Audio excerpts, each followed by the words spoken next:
नमस्कार दर्शक बंधु आमरी सत्य प्रायोजित कार्यक्रम गीत सिंधुर अमृत बिंदु कार्यक्रम एक नूतन अध्याय को आपण मानक स्वागत करुच्ची कादम्बरी स्वयं। प्रिय दर्शक बंधु गत अध्याय आपण माने कवि उत्कलघंट जदुमणि महापात्र रचित प्रबंध पूर्णचंद्रर षष्ठ कलार एक पद श्रवण करथिले एवं तार प्रत्येक शब्दार्थ पुंखानुपुंख भाव आलोचना करथिले। आम पाखरे उपस्थित थिबा पंडित महोदय रमाकांत मिश्र महोदय।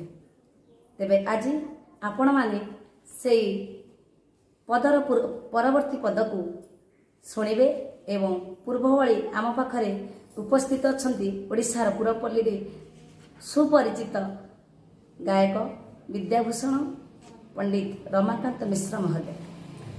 सर नमस्कार। नमस्कार सर गत अध्याय आम श्रोता मानक आपण जो पदटी के आवृत्ति करथिले एवं बुझाइथिले आज तार परवर्ती पद आवृत्ति करंतु एवं श्रोता मानक सुंदर भाव रे बुझाइ दियंतु। आमे गत अध्याय उत्कलघंट जदुमणि महापात्र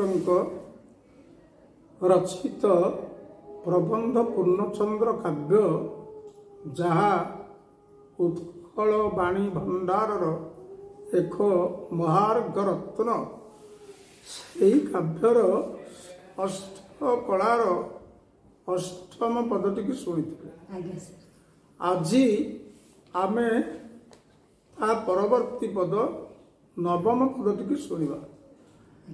यही षष्ठ कला भितर आम शुणा पाउले भगवान श्रीकृष्ण निकट को देवी रुक्मिणी पत्र जहा जदुमणि महापात्र कल्पना थिला। आज से नवम पदरे कवि कौन लिखिंट ताको आम शुणा। रख रख शबद जोगे श्रुति स्तबध वृत्तिद होइले गजेन्द्र रख रख उच्चार केते कले देवार कार्मुक मिथिल्या नरेन्द्र हे जादवेन्द्र तब स्तव रे श्रुति सांद्र विरचि थिले तमुनीन्द्र भक्तवाक्यानुरक्त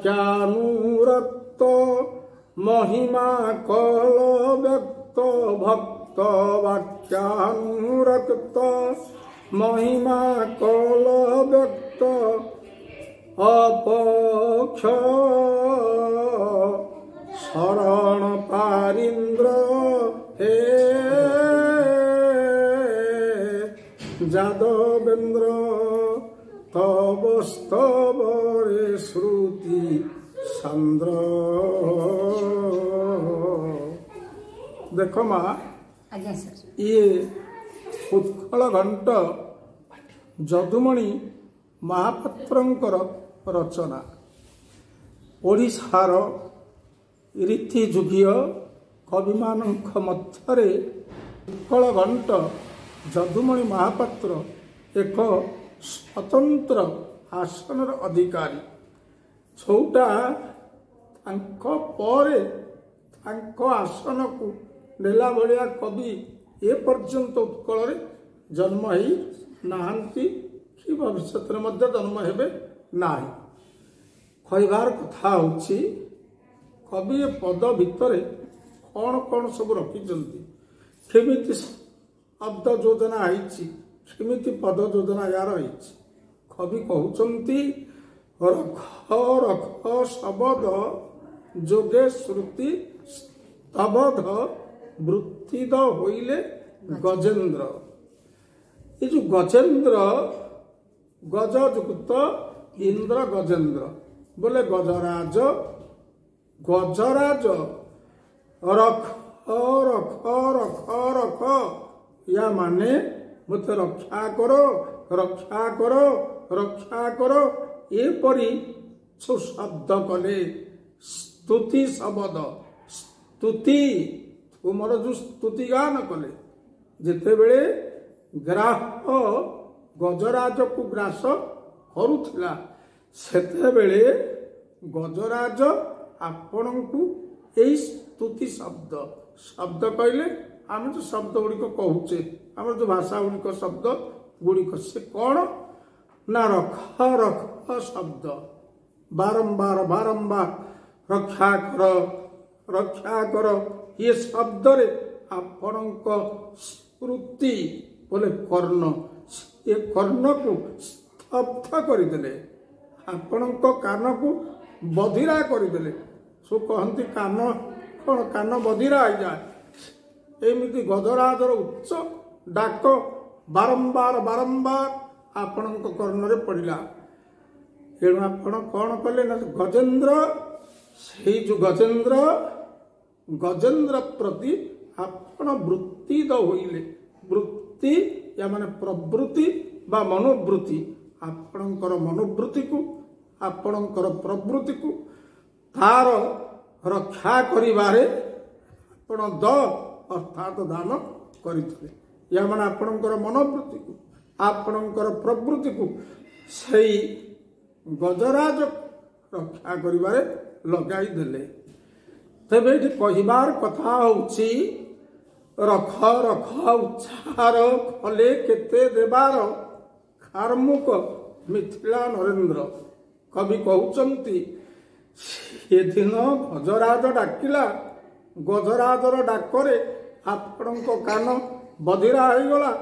ଆପଣ ଗଜରାଜକୁ ରକ୍ଷା କରିବାର ମନୋନିବେଶ କରିଦେଲେ କିନ୍ତୁ ଏହିପରି ଆଉ ଜଣେ ମଧ୍ୟ ଆପଣଙ୍କୁ ଡାକିଥିଲା।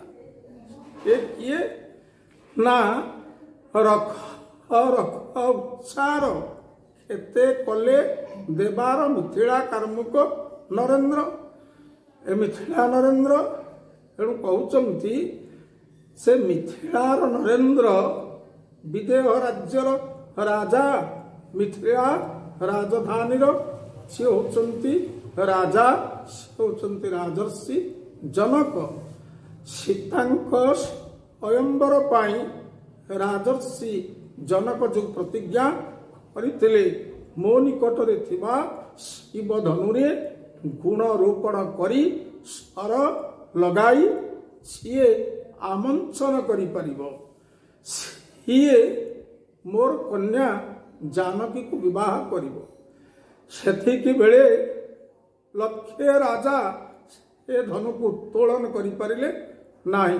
ଭୂମିରୁ ବା ପେଟରା ଭିତରୁ ସିନ୍ଧୁକ ଭିତରୁ ଉଠାଇ ପାରିଲେ ନାହିଁ। କିନ୍ତୁ ଆପଣ ଗୁରୁ ବିଶ୍ୱାମିତ୍ରଙ୍କ ସହିତ ସାନ ଭାଇ ଲକ୍ଷ୍ମଣଙ୍କୁ ନେଇ ମିଥିଳା କଟକକୁ ଯାଇଥିଲେ। ଗୁରୁଙ୍କ ନିର୍ଦ୍ଦେଶରେ ଯେତେବେଳେ ଆପଣ ଗଲେ ଏବଂ ସେ ଧନୁଟାକୁ ସିନ୍ଧୁକ ଭିତରୁ ଉଠେଇଲେ ସୌ ଧନୁକୁ ଭଞ୍ଜଙ୍କ ଭାଷାରେ ବଳବନ୍ତ ଏକୁ ଏକ ଆଖ୍ୟାଙ୍କୁ ମଲ୍ଲ ଅନେକ ଯନ୍ତ୍ରେ ଓଟାରି ଆଣିଲେ ମଞ୍ଜୁଷା ଗୋଟି ବ୍ରହ୍ମାଣ୍ଡ ଯାକ ଧରିଲେ ଛଳନ୍ତା ନାହିଁ ଥିଲେ ଚକ୍ର କଟକଟ ହୁଙ୍କାର ନବେ ପ୍ରକଟି ବାକ୍ଚାତୁରୀ ମୈଥିଳର ବାଣାସନ ଆସିଲା ଆଉ ବିଳମ୍ବ ନ କର। ଏପରି ଏକ ଭୀମ ଭୟଙ୍କର ଏବଂ ହିମାଳୟର ଗୁରୁତାକୁ ବହନ କରିଥିବା ପ୍ରଚଣ୍ଡ ଧନୁ ଯାହାକୁ ବାଲ୍ମୀକି ରଚନା କରିଛନ୍ତି ନୃଣାଂ ପଞ୍ଚସହସ୍ରାଣାଂ ବ୍ୟାୟତାନାଂ ମହାଭୁଜାಂ ୟା ମାନେ 5000 ମଲ୍ଲ ଏକକାଳୀନ ସବୁ ଧନୁକୁ ଓଠାରିକି ଆଣିଥିଲେ। ସେଇ ସେ ଧନୁକୁ ଯେତେବେଳେ ଆପଣ ଫୁଲ ପରି ଟେକିଦେଲେ କୋଉଥିରୁ ସିନ୍ଧୁକ ଭିତରୁ ଟେକି ଦେଲେ ସେତେବେଳେ ରାମଙ୍କ ତାଙ୍କ ବାମ ହାତରେ ଧରିଲେ ଗୁଣ ଚଢ଼ାଇବା ପାଇଁ। ସେତିକି ବେଳେ ଇଏ ଧନୁ ଶିବଙ୍କର ଧନୁ, ସେ ଧନୁ ଅନୁଭବ କଲା ଯେ ମୋତେ ନିଶ୍ଚିତ ଇଏ ହେଉଛନ୍ତି ଭଗବାନ ବିଷ୍ଣୁ ଏବଂ ତାଙ୍କ ହାତରେ ମୁଁ ପଡ଼ିଲିଣି। ଇଏ ଗୁଣ କ'ଣ ଚଢ଼େଇବେ, ଇଏ ନିଶ୍ଚିତ ମୋତେ ଭାଙ୍ଗିଦେବେ। ଗୁଣ ଚଢ଼ଉ ମୋତେ ଭାଙ୍ଗିଦେବେ, ମୋର ବିନାଶ ହେଲା। ଇଏ ଧନୁ ସେତେବେଳେ ଚିନ୍ତା କରିଥିଲେ। ତେଣୁ ସେତିକି ବେଳେ ସେଇ ଧନୁ, ଏଇଠି କବିତାଙ୍କର କାବ୍ୟିକ ଛଟାରେ କହୁଛନ୍ତି ଏ ଧନୁ ଆପଣଙ୍କ ବାମ ହାତରେ ପଡ଼ି ସେ କେତେ ଡାକିଥିବ ପ୍ରଭୁ ମୋତେ ରଖ। ଏଇ ଉଚ୍ଚାରଣ କେତେ ଥର ସିଏ କରିଥିବ, କିନ୍ତୁ ଆପଣ ସେ ଧନୁର ଡାକକୁ ଶୁଣି ନଥିଲେ। ଧନୁ ଆପଣଙ୍କୁ ଡାକିଲା, କିନ୍ତୁ ଧନୁକୁ ଆପଣ ଭାଙ୍ଗିଦେଲେ। ଗୁଣ ରୋପଣ କରି ଅର ଚଢ଼ାଇ ଯେତେବେଳେ ଆକର୍ଣ୍ଣ ତାକୁ ଆମନ୍ତ୍ରଣ କଲେ, ସେ ଧନୁଟା କ'ଣ ହେଲା, ସେ ଧନୁ ଭଗ୍ନ ହେଇଗଲା। ତେଣୁ ଏଇଠି ଆପଣ ଏମିତି କାମ କାହିଁକି କଲେ? ଯେତେବେଳେ ଗଜରାଜ ଡାକିଲା, ଗଜରାଜର ଡାକରେ ଆପଣଙ୍କ କର୍ଣ୍ଣ ସ୍ତବ୍ଧ ହେଲା। ଆପଣ ନିଜର ମନୋବୃତ୍ତିକୁ ନିବେଶ କଲେ ଗଜରାଜକୁ ରକ୍ଷା କରିବା ପାଇଁ। ସେହିପରି ଇଏ ମିଥିଳା ନରେନ୍ଦ୍ର, ମିଥିଳାର ରାଜା ଜନକ ଯେଉଁ କାର୍ମୁକ ଦେଇଥିଲେ, ଇଏ ଧନୁ ସେମିତି କେତେ ଥର ଆପଣଙ୍କୁ ଡାକିଥିବ, ସେତେବେଳେ ଆପଣ ତାକୁ ବାମ ହାତରେ ଧାରଣ କରିଥିବେ, କିନ୍ତୁ ଆପଣ ସେ ଧନୁକୁ ରକ୍ଷା କରି ନଥିଲେ। କାହିଁକି ସେଇଟା କବି ଯଦୁମଣି କହୁଛନ୍ତି, ଏ ଧନୁକୁ ରକ୍ଷା ନ କରିବା ଏବଂ ଗଜରାଜକୁ ରକ୍ଷା କରିବା। ଦୁଇ ଜଣ ଯଦି ବା ଡାକୁଥିଲେ, ଜଣକୁ ରକ୍ଷା କରିବା ଏବଂ ଜଣକୁ ରକ୍ଷା ନ କରିବା। ୟା ଭିତରେ ପ୍ରଭେଦ କ'ଣ ରହିଛି? ୟା ଭିତରେ ପ୍ରଭେଦ ରହୁଛି ଏଇଆ, ଗଜରାଜ ଖୁବ୍ ବିନୀତ ଭାବରେ ଆର୍ତ୍ତଭରା କଣ୍ଠରେ କରୁଣ ଚିତ୍କାର କରୁଥିଲା। ତାର ମରଣ ସମୟ ନିକଟ ହେଇଯାଉଥିଲା ଗ୍ରାହକ ବଳରେ। ଏଣୁ ତାର ଏ ଯେଉଁ ବିନୀତ ଆର୍ଥ ପ୍ରାର୍ଥନା, ସେଇଟାକୁ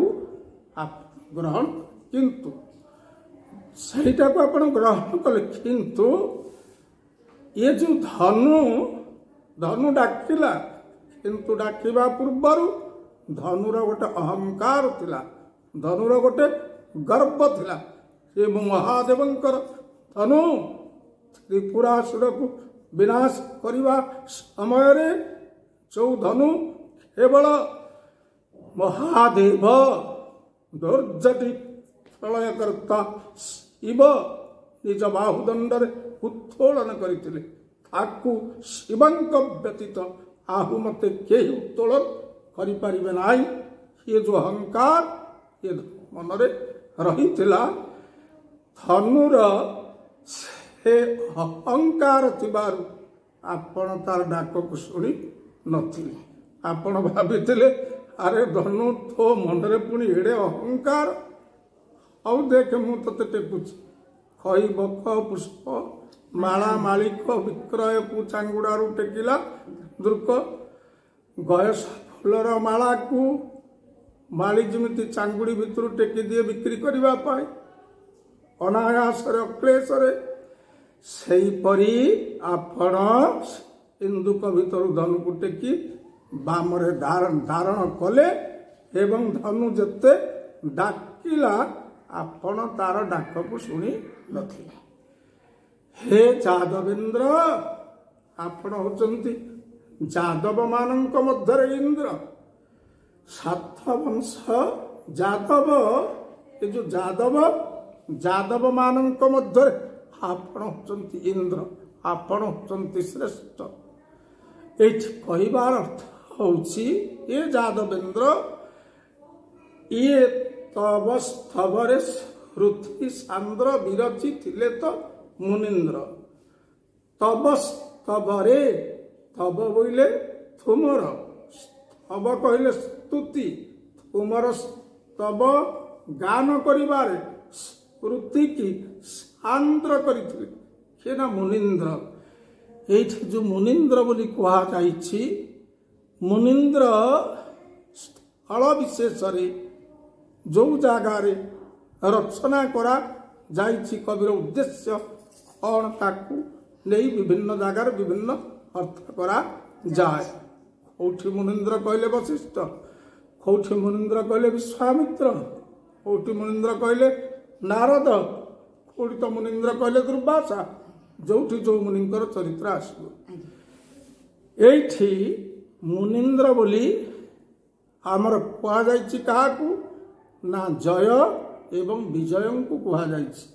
ବୈକୁଣ୍ଠପୁରର ସବୁ ଦ୍ୱାରପାଳ ଥିଲେ ଭଗବାନ ବିଷ୍ଣୁଙ୍କର, ସିଏ ଜୟ ଏବଂ ବିଜୟ।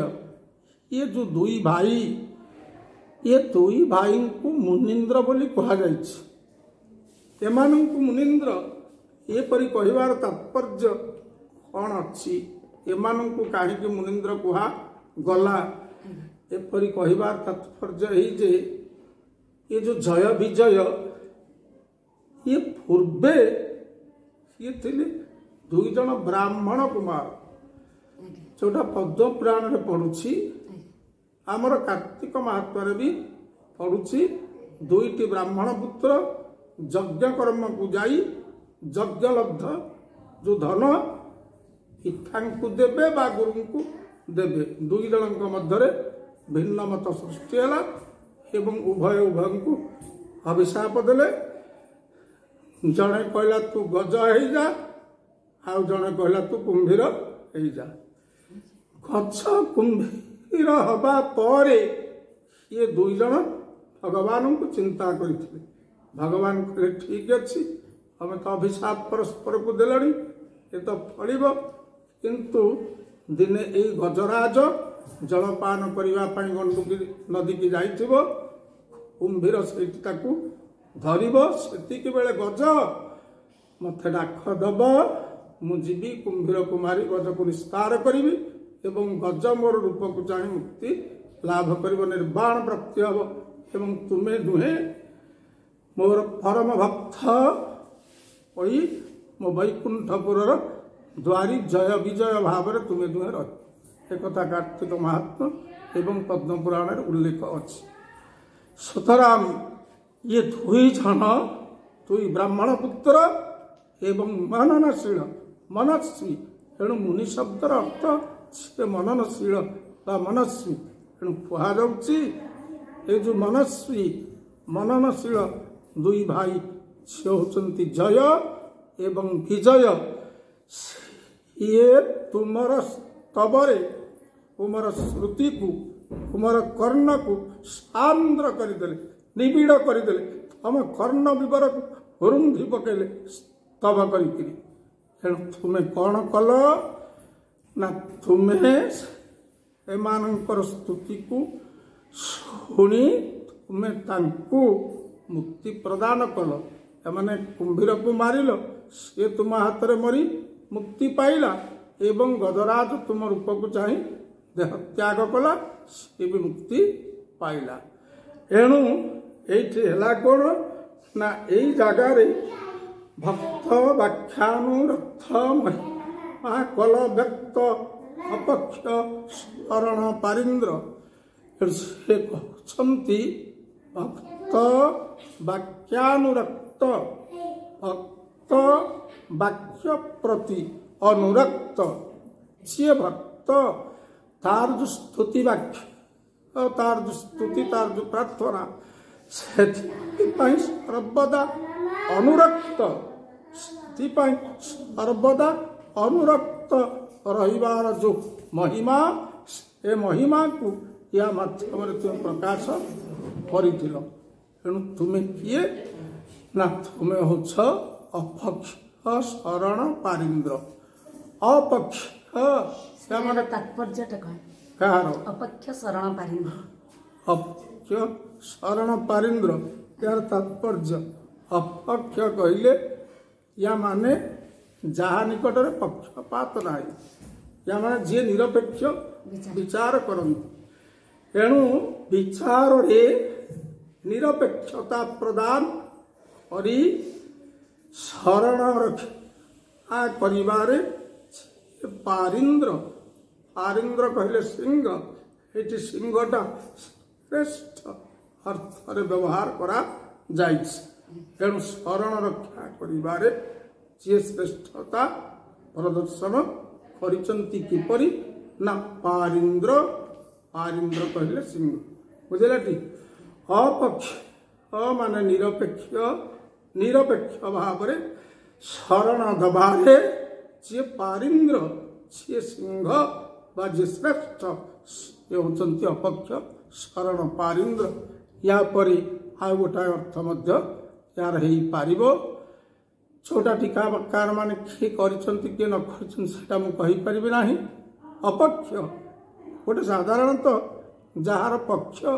या माने साहा भरोसा को पक्ष बोली कहा जाए जार कई पक्ष नाही जो माने असहाय वो माने निसहाय अपक्ष या माने असहाय आ निसहाय साहा भरोसा इन प्राणी मानू शरण दबारे ये पारिंद्र अर्थात सिंह सदृश अटंती भगवान नारायण बा भगवान से अपक्ष शरण पारिंद्र एपरी कहिबार अर्थ होची जे भगवान अपक्ष अपक्ष कहले से कहार सपक्ष रहंती नाही निरपेक्ष या माने जहा निकटरे पक्ष न थाए या माने कहार सपक्षता न करी अपक्ष होई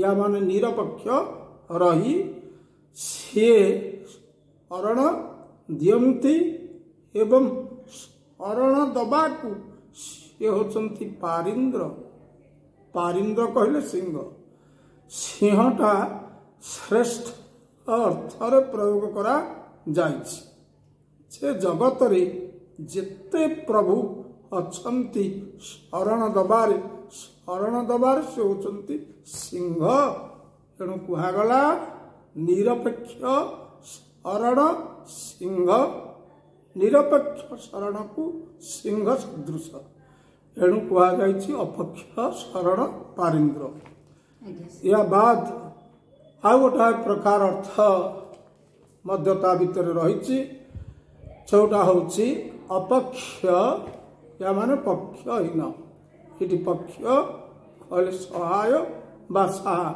जार कई साहा नाही भरोसा नाही असहाय निसहाय सेपरी प्राणीर शरण रक्षारे बा शरण देवारे से होचंती पारिंद्र अर्थात सिंह सदृश बा श्रेष्ठ यही अर्थरे कहुई अपक्ष शरण पारिंद्र तेणु देवी रुक्मिणी तांको चिठाऊ माध्यम मनर निजर यही भावना गुड़ी को भावना ना गजराज डाक दबार कथा एवं गजराज को रक्षा करने कथा आ गोटे कथा सेहीपरि डाक देई मध्य अहंकार थिबारु शिवधनु को रक्षा न करने कथा एवं जय विजय जहाँ मुनीन्द्र बोली कहुई हे उभय भाईंकर डाक को शुणिबार कथा इत्यादि भगवानंकर महिमा को देवी रुक्मिणी यही चिठी माध्यम जनाई जहाँ को अति सुंदर पद योजना एवं भावार्थमय करी रचना करिसंती उत्कल घंट जदुमणि महापात्र सदर सार अति सुंदर चमत्कार भाव आपण मैंने आम दर्शक मान बुझेदेले एवं उत्कल घंट जदुमणि महापात्र प्रतिभा मध्य अनन्य। हाँ दर्शक बंधु आपण मान केमती लगिला आम कमेंट बॉक्स रे जणेबे।